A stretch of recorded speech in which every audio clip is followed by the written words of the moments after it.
I wait for the summer tomatoes to come in every single year, and when they finally do, this is one of the first things I make. It's not a caprese salad, it's a simple summer tomato plate that lets incredible tomatoes be the star. Fresh, vibrant, ridiculously easy to make, and the kind of dish that reminds you why tomato season is worth the wait. For the full ingredient list, check the description box below, but enough talking, let's get cooking. So let's check out the ingredients for this wonderful summer tomato plate. So here I got some large tomatoes, I got some like small and medium-ish tomatoes of a variety of different colors. Here we got some yellow, smaller tomatoes. This basil is fresh out of my garden. We got an onion, and all we're gonna dress it up with is with some nice balsamic vinegar and some of the good extra virgin olive oil, a little salt and pepper, and just 1 clove of garlic. I wanna show you the trick of what I like to do to add garlic flavor to this without actually adding the garlic. So the first thing we gotta get going on this no-cook recipe is cutting our red onion. So the red onion I like to cut super thin. So what I'm gonna do is I'm gonna prepare this onion for the mandolin. So I'll cut the onion in half and I'll take off the outer skin. And we're not gonna need that much, so half will be fine. Now we're gonna get out our mandolin and put it on a pretty thin setting. I'll do a couple slices just to check before. And just a PSA, always use your cut glove when you are slicing stuff with the mandolin. It takes 1 second to go to the emergency room. It also takes 1 second to put the glove on. Let's see how thin this is. I feel like we can go even a little bit thinner. You could do this work by hand, but the mandolin makes it so much easier and way more consistent. You want the onion to be translucent. You can almost see my finger through the onion slices. Then you know that you got it thin enough. So I might slice a little bit more, but I think this is all the onion that we are gonna need for this recipe. Let's set those aside. Now, before we even slice the tomatoes, we're gonna take our plate. We're gonna take this 1 clove of garlic. Actually, we have a bonus 2 clove of garlic. I'll just use the 2 cloves of garlic. I thought it was 1 big one, but it was really 2 hiding in the skin of 1. And so now I'm gonna take some cut garlic and I'm gonna rub it on the plate. And I'll take these and just get garlic flavor all over the plate. This is gonna allow us to have garlic flavor without adding raw garlic into the dish. I almost like to smush it and try to get all the garlic juice. Sometimes I like to do this on like toast to get garlic flavor without all the raw garlic, but this is gonna add like a nice little garlic essence without having to add all that raw garlic, because I'll eat the raw garlic, to be honest, but I think a lot of people find it a little harsh, but that's just me. So when I'm making this, I like to just put the garlic flavor without having to put the garlic. And this is still good garlic, so I'll put this aside and use it for something else. So now let's start with the larger tomatoes. We'll cut the core out of the top. And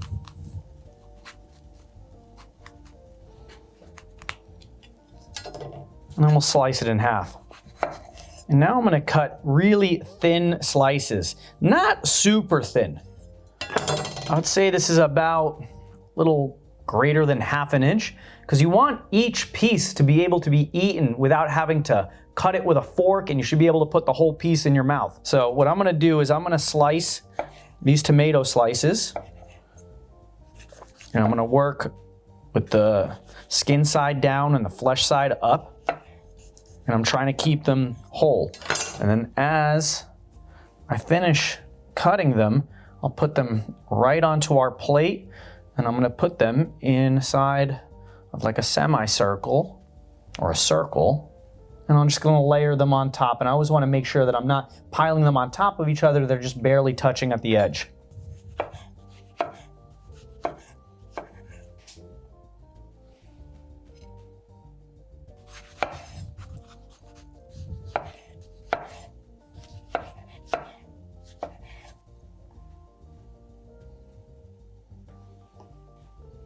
So now we'll take some of our smaller tomatoes and I'll slice them in half.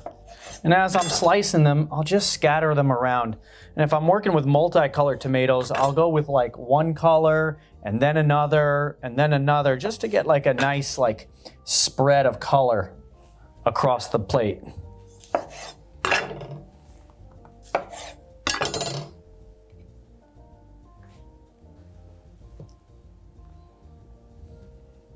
The first thing we're gonna season these with is the salt. The salt's gonna help draw out some of the juice from the tomatoes. So nice and high, we're gonna sprinkle our salt, make sure we're getting a nice spread over all the cut side of these tomatoes. The salt is not only gonna enhance the flavor of the tomatoes, it's gonna pull out that juice, it's gonna make like this wonderful dressing with the other stuff that we're gonna put on top of here. So the tomato juice is part of the dressing. Following the salt, we're gonna use some fresh ground black pepper.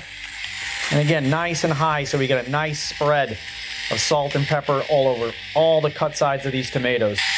So now from here, we're gonna use our balsamic vinegar and the extra virgin olive oil. You can use any balsamic vinegar or extra virgin olive oil, but if you have the good stuff, I would bust that out for this. So here I got some, this is like homemade black truffle balsamic vinegar that my mother-in-law gave me. This stuff is great and I use it for dressing all the time. And you can see how nice and thick this is.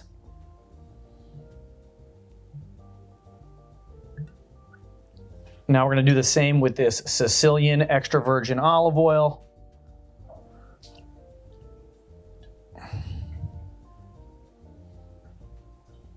And again, I never meant to shame anyone with the ingredients that you use, but use whatever olive oil you can. But if you do have the good stuff, this is the time to use it. Now we're gonna take those onions that we sliced and we're gonna spread them over the top. And I don't wanna cover the tomatoes too much. I just want like a nice spread.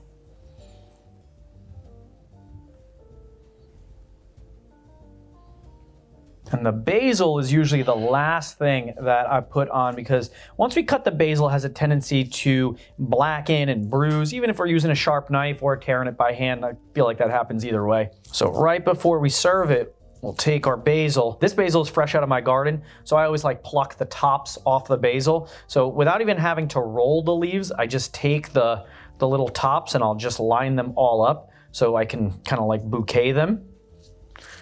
And then once they're bouqueted, then I'll give them a little bit of a roll. And now we can cut our slices. And I'm gonna cut this nice and thin, just like those red onions. And then all we gotta do is discard those stems after. God, I love the smell of basil and tomatoes. This reminds me of my childhood.